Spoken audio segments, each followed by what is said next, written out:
Okay, so our first order of business is the approval of the new board for 2024, along with the current standing members who have agreed to serve the coming year. There's two missing, Seth Myers, Seth Armstrong and Andy Wellens. Who else is missing? And Sherry. Everyone has agreed to serve the coming year. So we have a new candidate, Munif Chowdhury, from the Washington SNAP chapter, as he so mentioned, and in the medical school at Pacific Northwest University in Yakima. But are there any objections to approving Munif or any of the others who are currently on the board and volunteered to stay on for the year? Okay, we have Sherry Weinberg, we have David McClanahan, we have Hugh Foy, Kathleen Myers, John Carney, Andy Wellens, yours truly, Seth Armstrong, Munif Chowdhury. Oh yeah, I bet. Hearing no disagreements with the current representatives who volunteered for the board, we have a new board for 2024. Yay. Hey. Thank you. Thank you all for doing that. And thank you for your support, you non-board members. So tonight's subject is an all-important one on multiple fronts. We know that single-payer healthcare, Medicare for all, is the most all-inclusive, efficient, and cost-effective and human-friendly system for financing healthcare for our country's citizens. But we always hear, how are we going to pay for it? Well, tonight we'll find out. So David will introduce our speaker and also have some announcements. Yeah, I'll just make the announcements. There's a couple letters that we need to pay attention to. One of them is a letter to our senators, Cantwell and Murray, regarding the insurance lobby AHIP sign-on letter that is going around that praises Medicare and denigrates Medicare Advantage. But last year, AHIP sent a letter out there, but they got some sign-on letters from senators. They decided not to send it because they couldn't get enough House members to sign on, so they just ditched it last year. So now they're coming around again. So they have a letter to the senators to sign on, and then they'll try to do it for House members. So once they start to solicit House members, then we'll have a letter. And then there's a second one going around about the Fiscal Commission, which is going to be in the House, which is going to recommend some cuts to Medicare and Social Security if it gets out of the secret hearings they're having right now, and which is kind of a model that we can use. We want to get a hold of our representatives in Washington State. When I send out the message, and you can look at it and sign on, it's going to be a disaster. It's in the radical side of the House, with the Speaker of the House pushing it. They're not doing their hearings in public. They will come up with the bill and then lay it out immediately on the House floor for an up or down without any amendments or discussion about it. That's their plan, but it's not going anywhere in the Senate. But maybe the House has more control over the budget hearings. Now it gives me great pleasure to introduce Sean Arent. He's the Nuclear Weapons Abolition Program Manager for Washington Physicians for Social Responsibility, that several of us here are members, and we participate in their meetings and have contributed to their annual fundraiser. I recently joined WPSR's Heath Care, Not Warfare working group that Sean put together that includes people from several organizations. He's a lifelong activist and organizer, graduated from the University of Washington, Tacoma with a bachelor's degree in politics and philosophy and with a minor in human rights. And since becoming involved with PSR, he has been given a ton of responsibility, and I suspect much of it is because he knows how to get things done. I was a bit nervous yesterday when I reminded Sean during the working group meeting about our PNH meeting tonight, and he said that he'll be working on it, and I work best under pressure. So I'm sure we will see that now. So welcome, Sean. Thank you, David. And our executive director, Max, is here as well. So I just want to give Max a chance to introduce himself. Oh, good, good.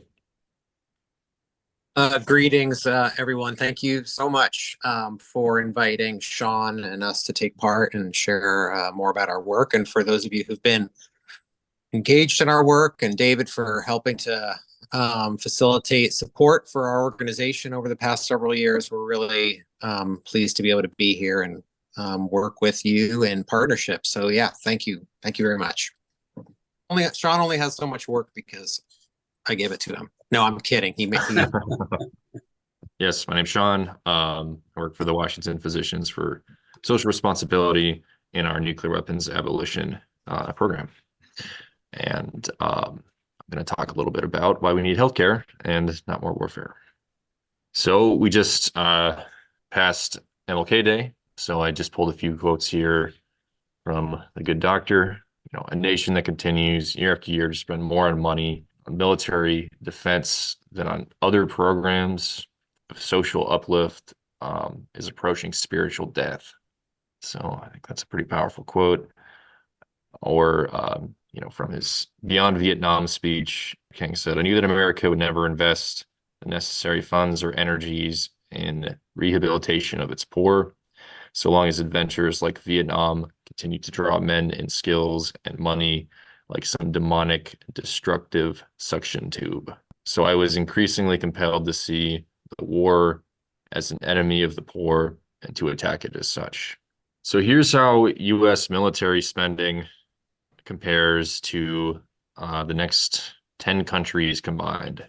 As you see, we're winning. We have more more spending than China, Russia, India, Saudi Arabia, the United Kingdom, Germany, France, South Korea, Japan, and Ukraine combined. And what do we all know that they say? We ask for healthcare, we advocate for universal healthcare. So it's too expensive. We don't have enough money. So I encourage folks to always, always, always keep this in mind, that this is really about priorities. Now, while my program talks about militarism, we're also primarily concerned about nuclear weapons. The United States also spends more on nuclear weapons than all the other countries. And a big reason for, you know, the fact that I have a job doing this is because the United States wants to spend about $2 trillion over the next 30 years to modernize its entire nuclear weapons arsenal. So I know folks are pretty familiar with us, but Washington Physicians for Social Responsibility is a chapter of the National PSR, Physicians for Social Responsibility. We got our start along with PSR around opposing nuclear weapons and nuclear testing. The medical voice is very powerful, as you all know. And, you know, there's a picture here of, it's kind of blurry, of some folks protesting the Trident nuclear weapons base here in Washington. You know, why is Washington important for nuclear weapons? If folks are not familiar with Hanford, Hanford is where the plutonium for the bomb that was dropped on Nagasaki was produced. Hanford is an expensive problem. In fact, all nuclear weapons production is an expensive problem because we have no plan for what to do with nuclear waste. We don't really have an effective way to store or break down nuclear waste. So Hanford is now a multi-billion-dollar problem that we'll have to monitor for thousands of years, you know, as long as it takes for these radioactive compounds to be neutralized. And they don't build this into the price tag of nuclear weapons. This is what happens after. This is the externality. You won't see this in any congressional budget report. And the other reason, right, is because a lot of the nuclear weapons are here. I know we got a friend from Kitsap County. You may be aware that in your backyard, there are about 1,000 nuclear weapons either in storage at the Bangor Trident base or deployed on nuclear submarines. This is not far from Seattle, and this makes us a big target.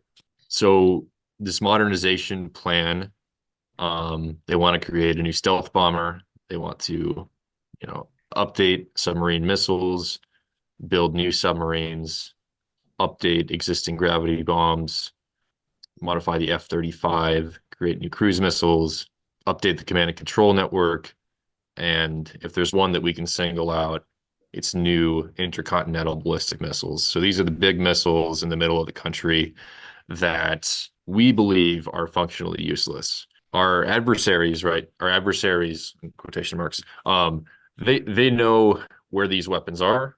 They're big holes in the ground. And in fact, the military calls them our sponge because they're meant to absorb attacks.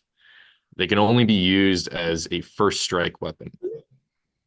So that's only if we were to carry out an offensive strike with them. And while that is U.S. policy to do so, it's hard to imagine a situation where we're conducting a nuclear first strike. Excuse me, Sean, isn't that the treaty that was abrogated by George W. Bush? The ICBM treaty? That he pulled out of? Yes. Yeah, I think so. Yeah. I'm not familiar with all of the treaties that we've pulled out of. I know that there's like Open Skies was under Trump.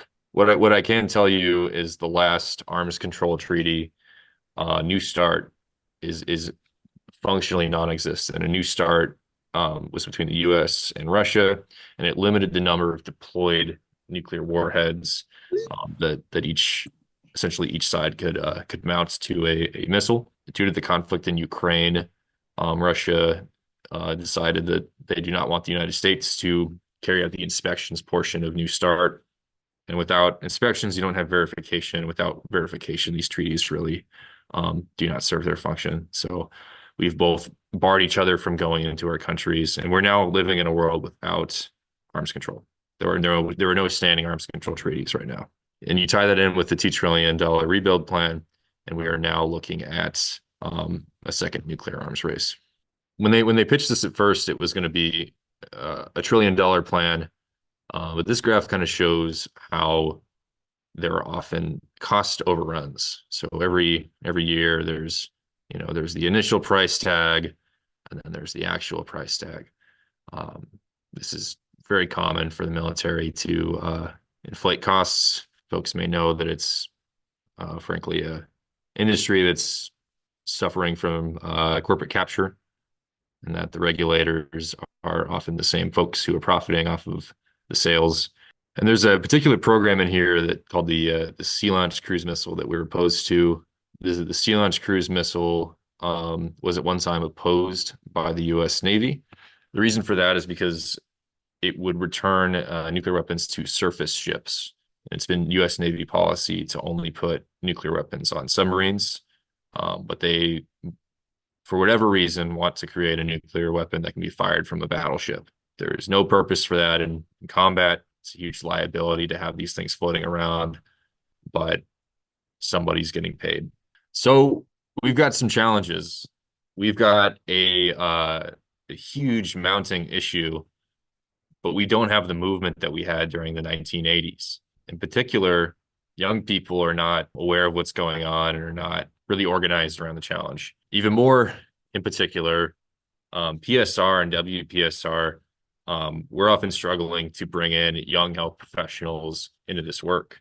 It's really not at the forefront of the minds of young people. I mean, folks are concerned about healthcare, about climate change, about economic inequity, all things that either between PNHP or WPSR they can work on, but nuclear weapons are not quite it. Folks have not had to live through duck and cover or the Cuban Missile Crisis or really serious moments in history where everyone was thinking about it. I would attribute that in part to the success of these movements is that it was a very real part of everyday life. Now it's not something that's discussed. The dominant wisdom is that of deterrence, and now we're getting back into an arms race ideology. I got to have more deterrence than the next guy. So for National PSR, their solution was to create a program called Demand Access. Demand Access is led by young health professionals, and it's under the umbrella of our nuclear weapons abolition program. It originally sprang out of the pandemic and the idea that, the richest country in the history of the world should be able to have enough masks and basic personal protective equipment, and be able to handle like a serious public health crisis like a pandemic. And we all saw that that wasn't the case. So this campaign has been, kind of bouncing around. They've tried to find local fights to plug into, and they reached out to Washington. We're a strong chapter. We have staff. Most of our other chapters do not, about partnering.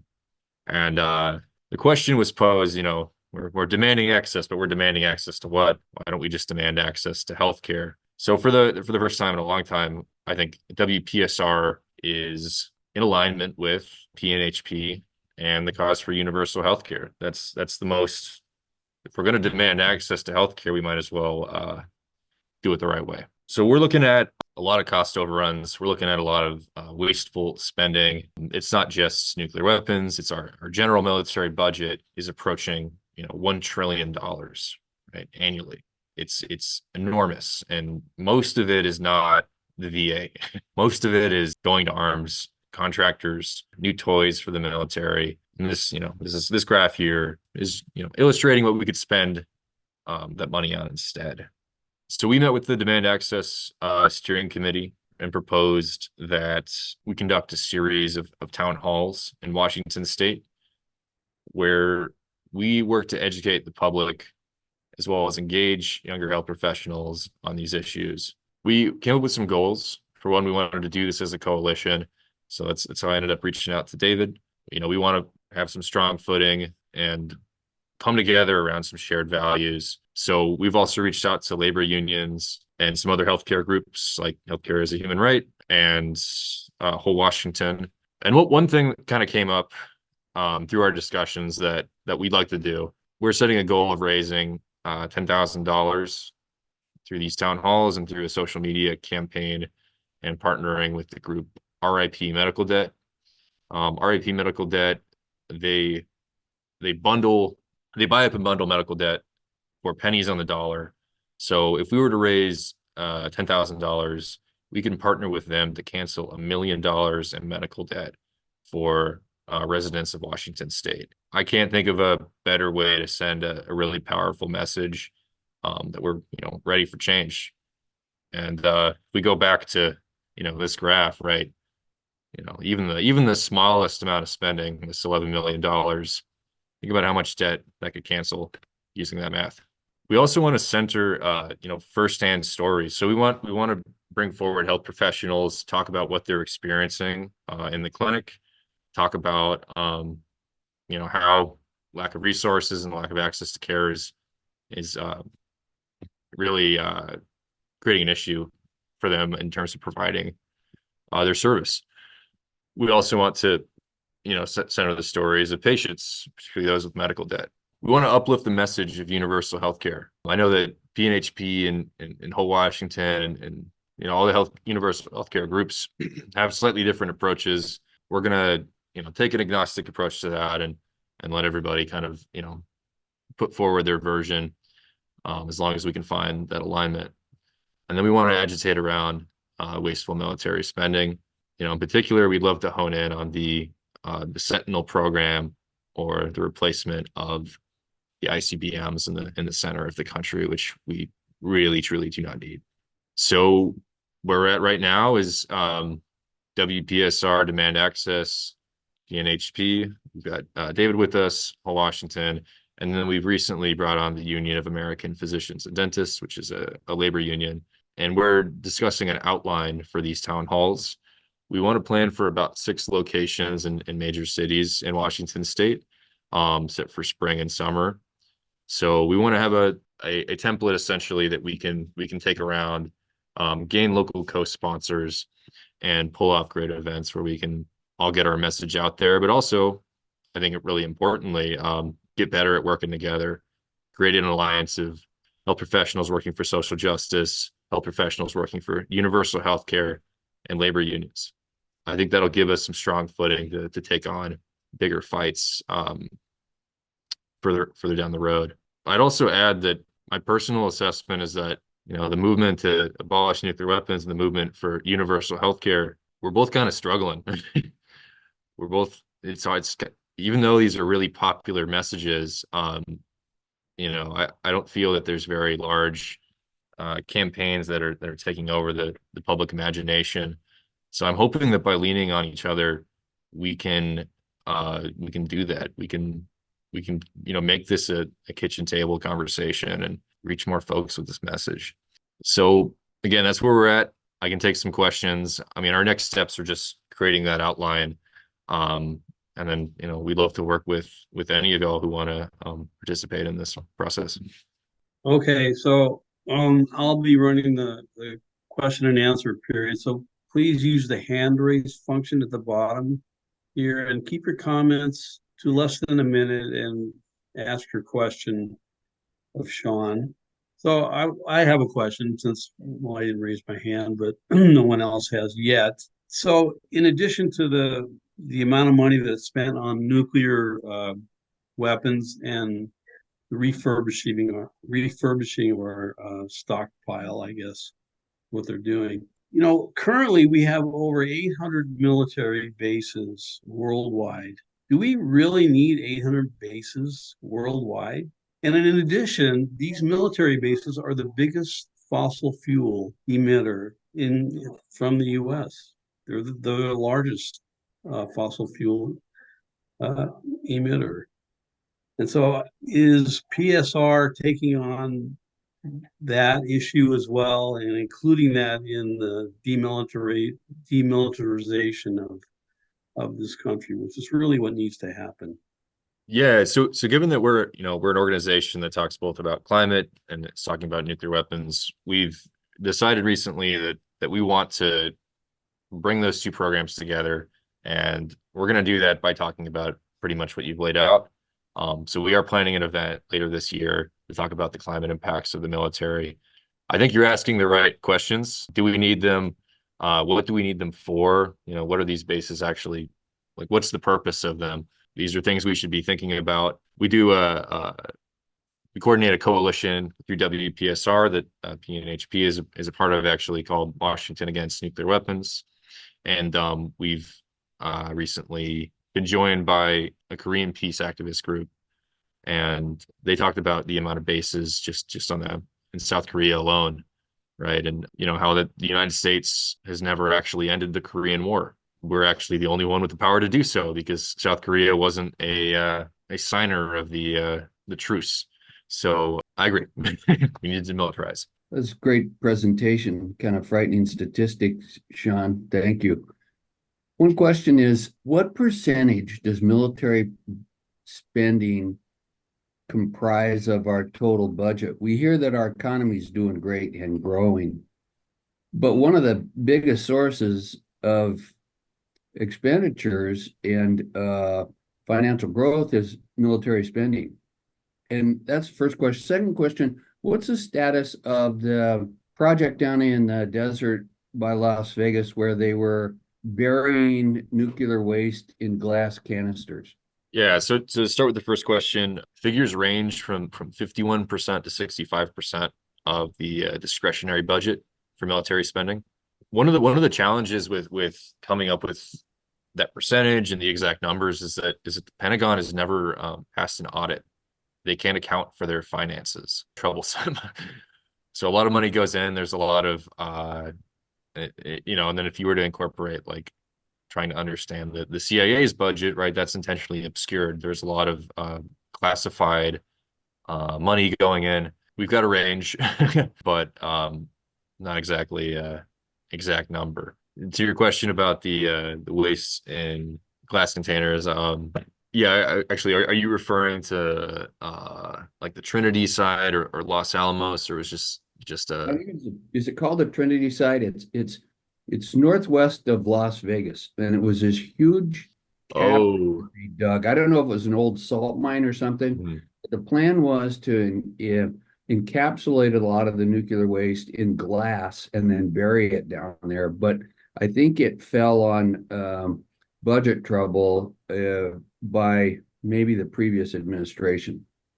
Yeah, I think that's Yucca Mountain. There you go. That's right. And Yucca Mountain was opposed by the community in Nevada, by Nevada's legislators. and I believe is ultimately canceled. It's very that's part of the difficulty of trying to decide what to do with nuclear waste is that nobody wants it. And nobody wants it because it causes cancer and destroys the environment. So that's why I think that's a big part of why Hanford hasn't been cleaned up, or why the Runit Dome and the Marshall Islands, even though it's 1 foot above sea level, hasn't been cleaned up. There's no place for this stuff.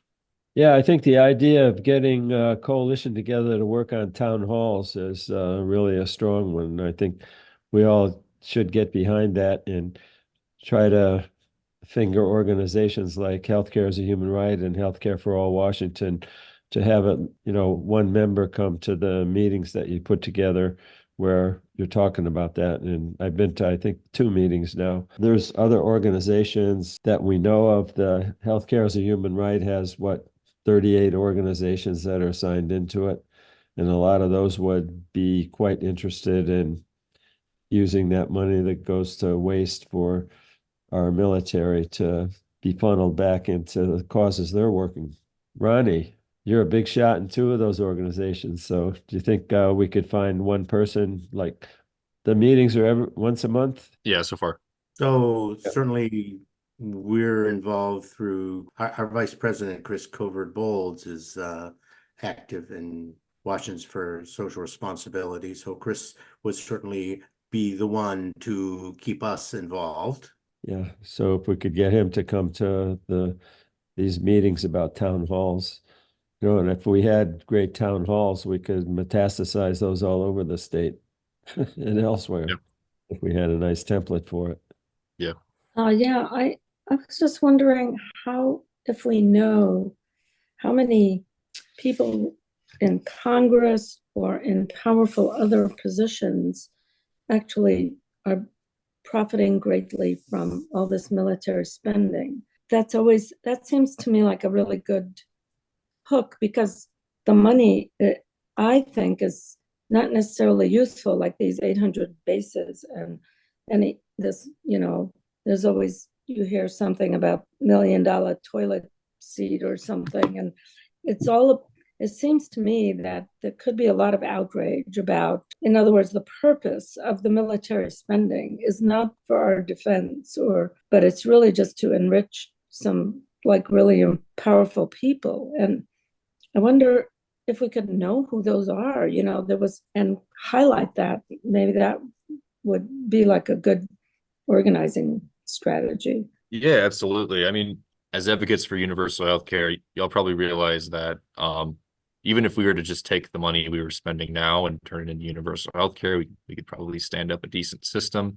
But add in the money that we're wasting on the military, we could have the best system in the world. So it's a whole lot of resources. Yeah, members of Congress, Congress is not it's not a very ethical place. I think people know that, but it's helpful to find specific examples. I think a lot of Open Secrets is a really great resource. Thank you, Chuck. Really great example though are often cabinet members.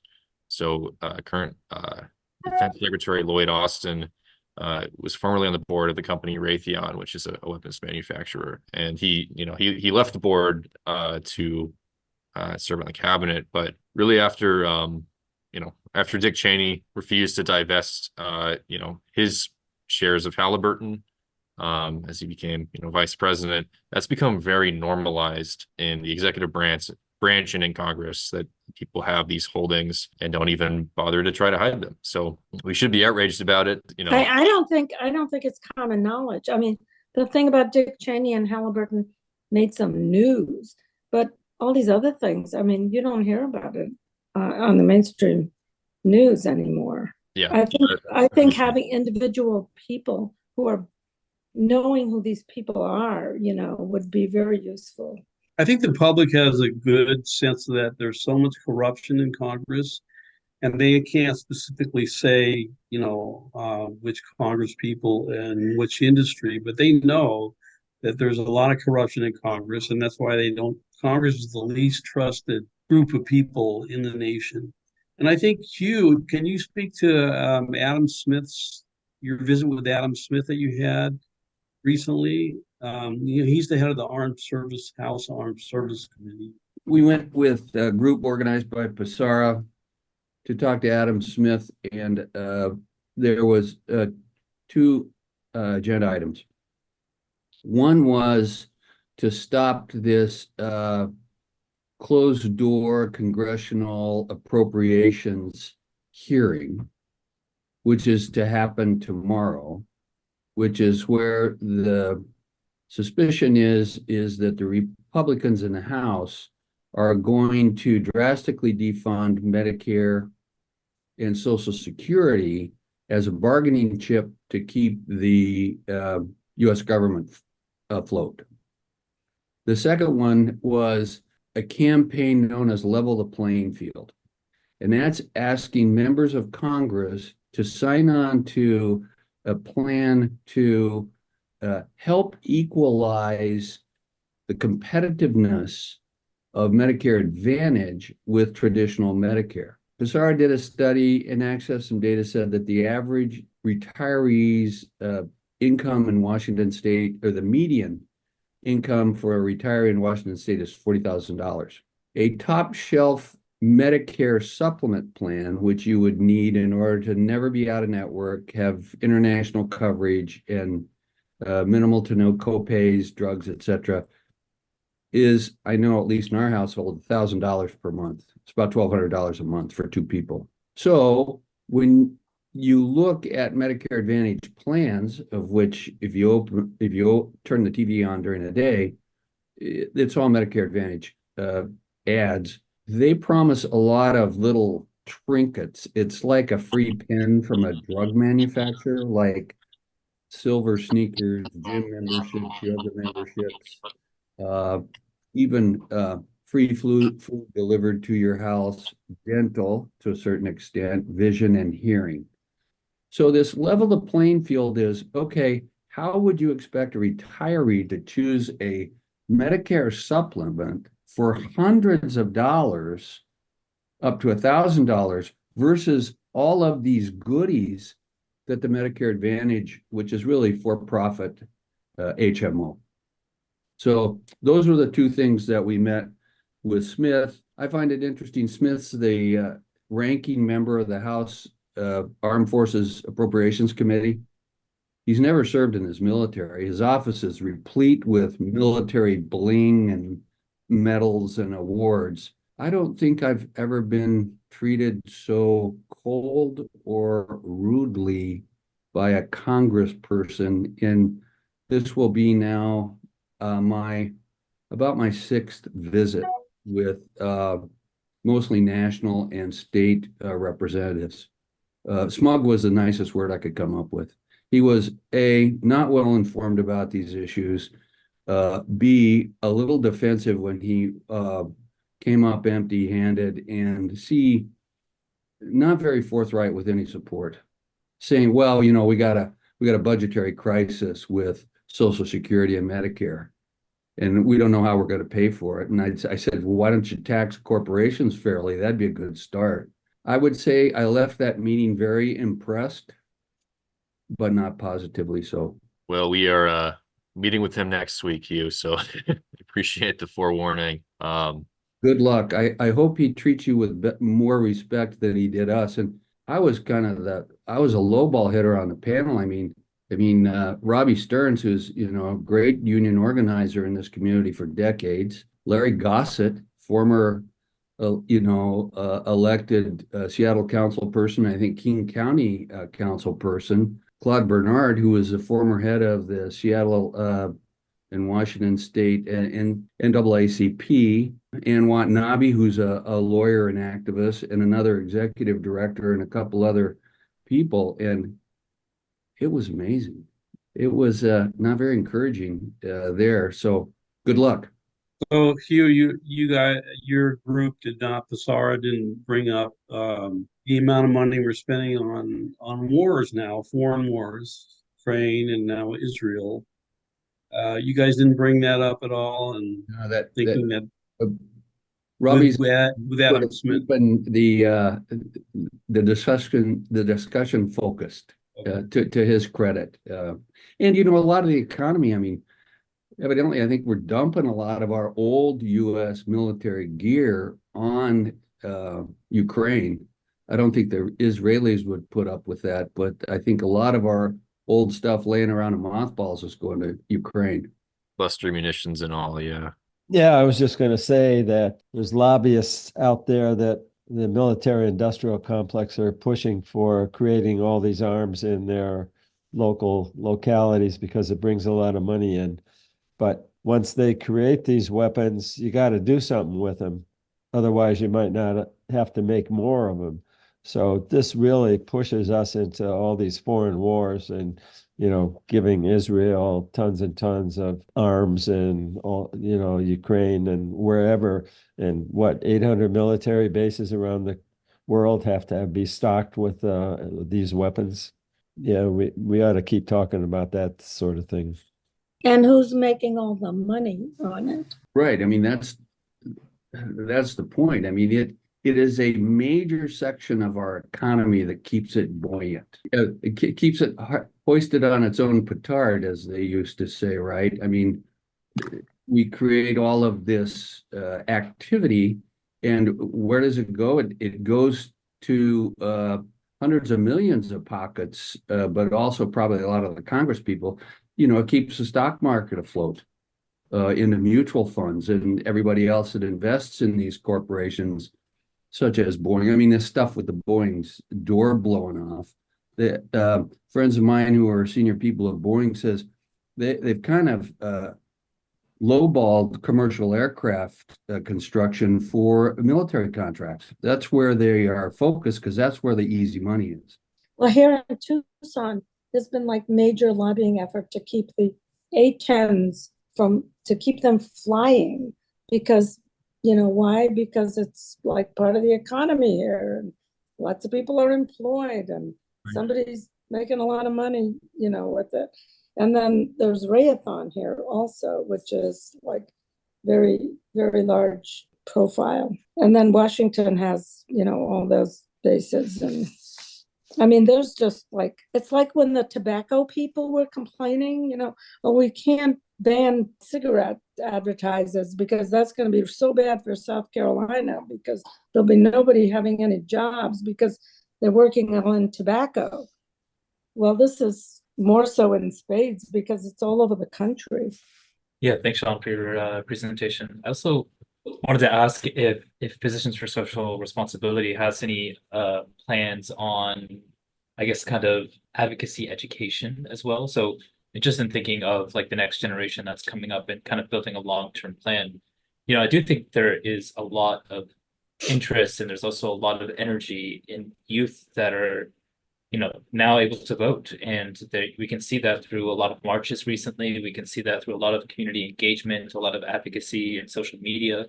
And, I think there'd be so much energy behind making substantive changes in our democracy and our government, but we have to, instill those tools in the next generation that's coming up. And so, we aren't taught all the things that we need to know in civics class. Like a lot of the advocacy that I've learned, I had to seek out myself. And a lot of it was taught on the street. It was taught in marching. It was taught in organizations, and it was taught from PNHP and SNAP and other organizations as well. And so I don't know if there's any plans on trying to, try to engage with youth or other community organizations and really teach them what the skills that they need to have in order to make these changes. I mean, we can have town halls and talk about data, but, if nobody knows what to do with that data and knows what to do with that information, then it's kind of pointless. Well, I wouldn't say pointless, but it's not as impactful as if people could take that into halls of Congress or into the community. Yeah.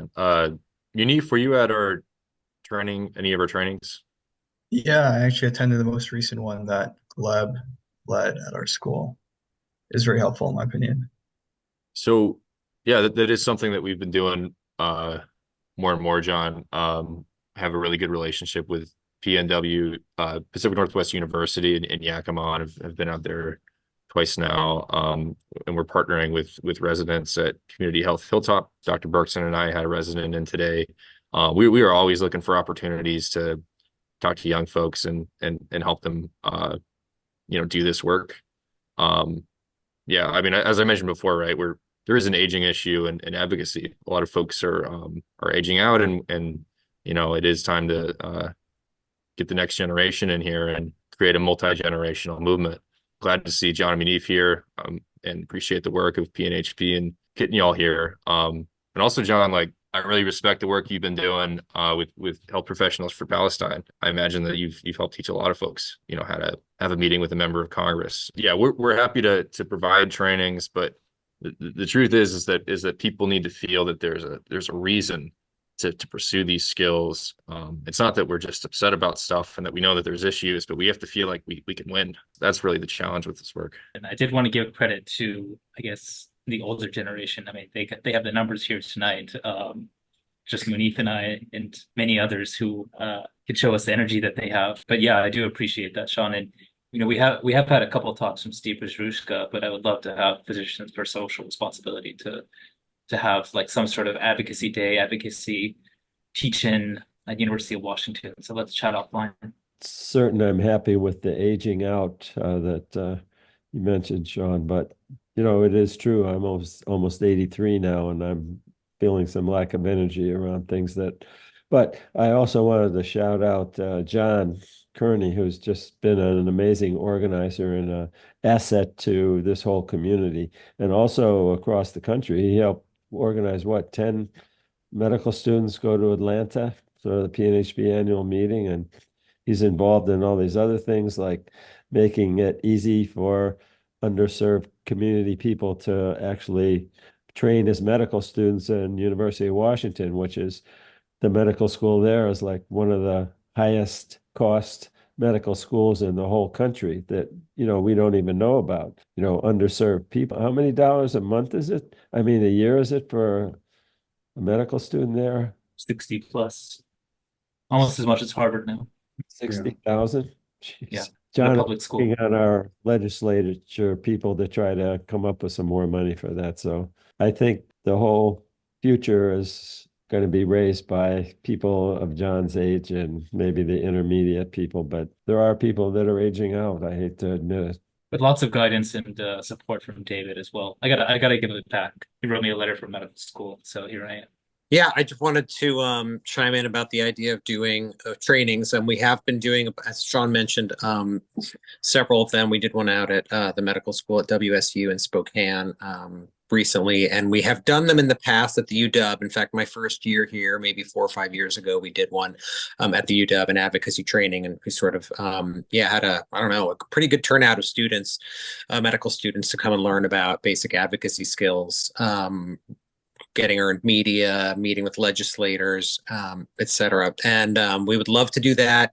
It has been trickier. I mean, I think historically we had a pretty close relationship with the UW. I mean, it used to be sort of the only medical school around. And so we had a chapter there. But I think as our organization has grown and started to work on more issues, and there are now more medical schools, and we're now involving nurses and other health professionals in our work. And students are much more mobile. It's been harder to have a sort of traditional chapter as we had for, I think, probably many decades. So anyway, all that is to say, we're extremely interested in offering this kind of, and residents, absolutely. And we have many residents who are members of our task forces, and we work, recently I've started to work more closely with a group called NERF at the UW, the Network for Underrepresented Residents and Fellows. And if we had opportunities to do advocacy trainings with health professionals or future health professionals every day, we would happily do it. So happy to talk about that with anyone, anytime, and help to make that happen. And then I also just wanted to highlight that we just launched a mentorship program, a health advocacy mentorship program for folks who are members who are either experienced in advocacy work and want to help younger or just aspiring folks learn about that from folks who have experience, or for people who are interested, maybe earlier career folks who want to learn more about mentorship outside of the kind of trainings we do, but from somebody who's got more experience doing that. So you can sign up on our website, you can share that with other folks, and that's just something that we will help to facilitate those connections between the new aspiring advocates of the future and some of the folks in our membership who've got a lot of experience under their belts doing that. Could you put a link in the chat to the chapter? Yeah, Sean, could you do that? Yeah, absolutely. John and others, I think that's a great idea. I think that could be an ask to the Dean of Students Affairs that there be an annual advocacy fair, because the students in the student body, particularly at the University of Washington Medical School, are like waters in a very fast moving river. They are here and they're gone. And plus you all are so very busy.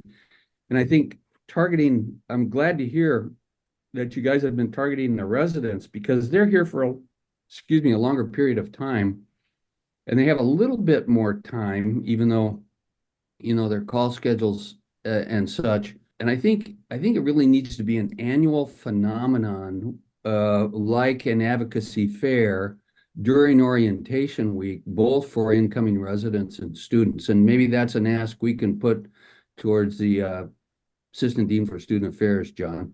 Yeah, I think it's a great idea. We'll chat offline about that. I think that's I mean, to your point, yeah, we're only here for a short period of time, but on top of that, there's a lot of UW residents who stay here in the Pacific Northwest, but at the same time, these students are high demand when they graduate, and so we're sending them off to all corners of the United States to do their residency and then ultimately fellowship and full practice. And it's kind of just planting the seed that can have a national effect. So that's a great idea. Editorial statements. Chuck Pinocchio.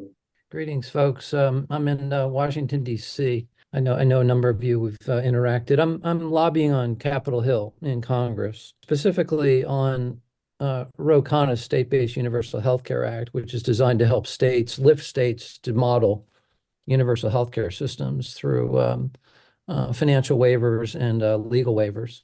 But I've lobbied many years over the time. In Harrisburg, Pennsylvania, I did that for about 5 years before the Affordable Care Act came along and just took all the oxygen out of the room. I'm just here to just offer myself up as a resource and let you know that if you're doing a seminar, I can give you a perspective from the halls of Congress, if that helps for any discussions, because I think the way that we're going to get this done, it's got to be an inside-outside strategy, right?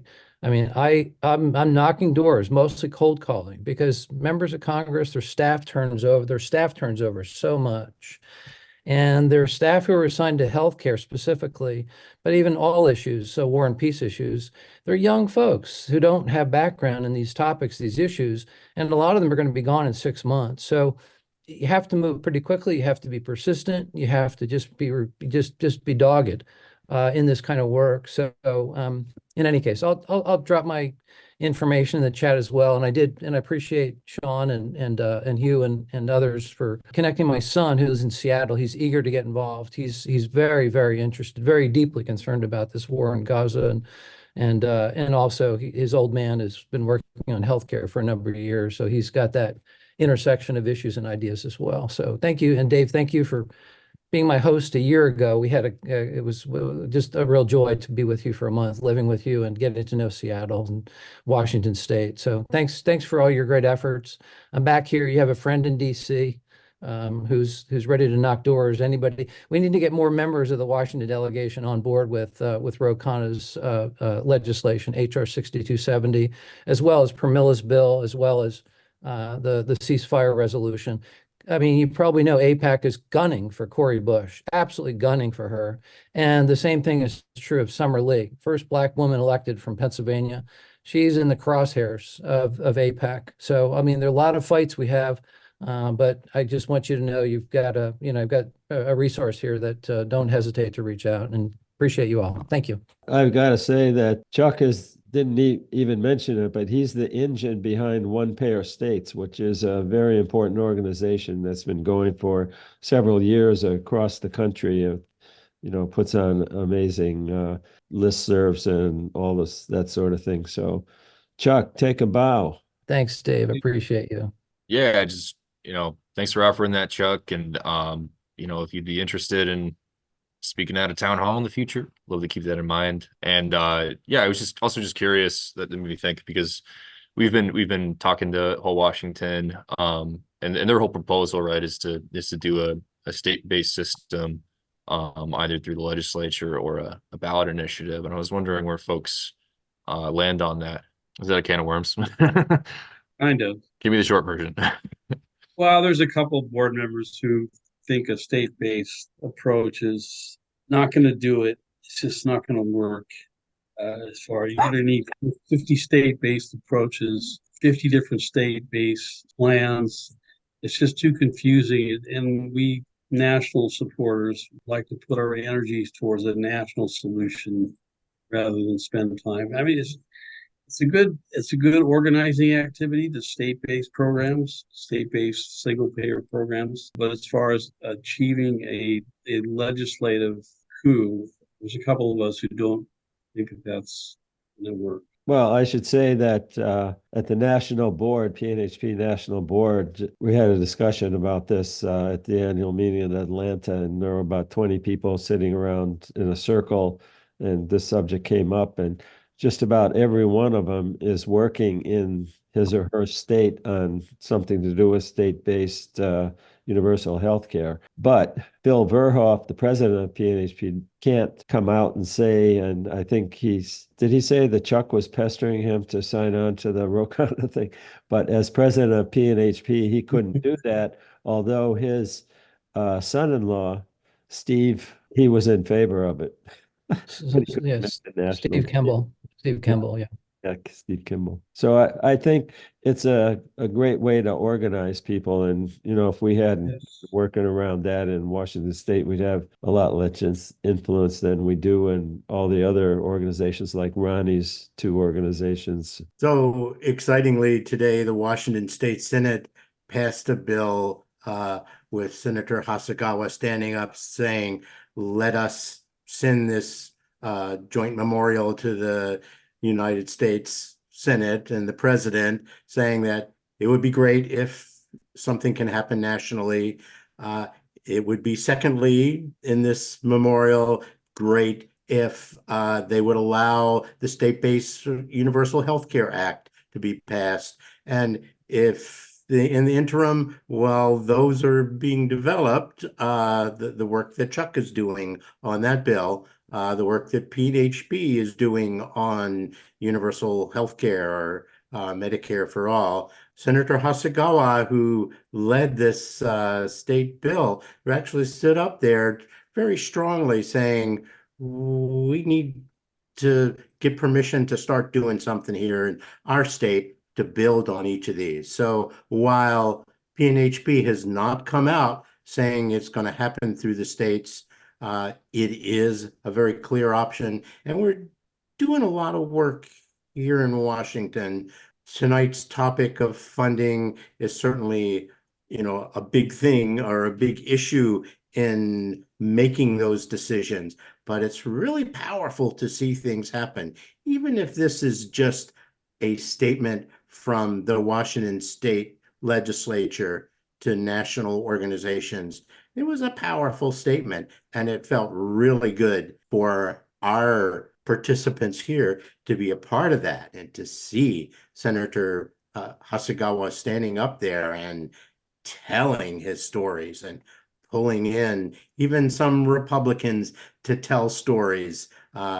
They kind of danced around in circles and opposed the bill pretty uniformly, but it passed 28-20 today. So things are happening, Sean, despite our push for a national Medicare for all. PNHP has just pulled together some wonderful data and support and pulled people, helped unify all of us. There are other levels going on. Dana and I hit our heads against each other at least once a week, talking about why can't we do it one way or the other? I think it's going to take us working on each of those levels. So, and Sean, Chris Covert-Bowles from your organization has been a very strong part of our state activities here, and thanks for your work for Physicians for Social Responsibility, bringing up these important issues about nuclear effects and climate change and taking a step forward in healthcare reform in our state. So thanks. Well, thank you, Ronnie. Yeah, I really appreciate your optimism and message there. And Yeah. just to follow up, Washington has been a great group inspiring our state. They haven't actually joined in the state coalition at this point, but they are moving around, and they are what you might call dreamers, while the rest of us are scheming to make things happen. So we need both of those groups, groups doing both of those things.